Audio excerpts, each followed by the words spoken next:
بسم اللہ الرحمن الرحیم۔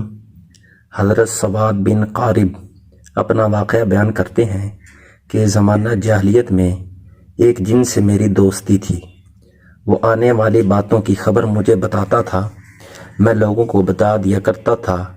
لوگ بکثرت میرے معتقد ہو چکے تھے، مجھے نذرانے دینے لگے چونکہ اس کی بتائی ہوئی خبریں سچی ہوا کرتی تھیں۔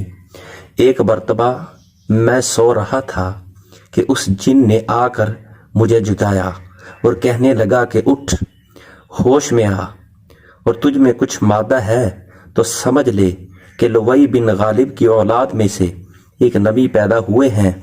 پھر اس جن نے چند اشعار پڑھے جن کا مطلب یہ ہے کہ مجھے ان جنوں پر تعجب آتا ہے جو بے قرار ہو کر اپنے اونٹوں پر سوار ہو کر ہدایت حاصل کرنے کی غرض سے مکہ جاتے ہیں، اور جو جن اسلام لائے وہ ناپاک کافر جنوں سے بہتر ہیں۔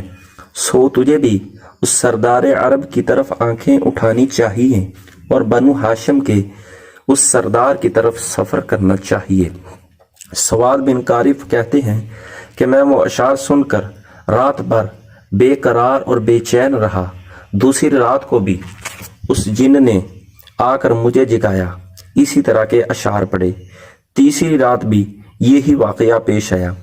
مسلسل 3 راتوں کا یہ واقعہ دیکھ کر اسلام کی محبت میرے دل میں بیٹھ گئی اور میں آپ صلی اللہ علیہ وسلم کی خدمت میں مکہ پہنچا۔ آپ صلی اللہ علیہ وسلم نے مجھے دیکھتے ہی فرمایا، مرحبا اے اسود، ہمیں معلوم ہے تم کس لیے یہاں آئے ہو۔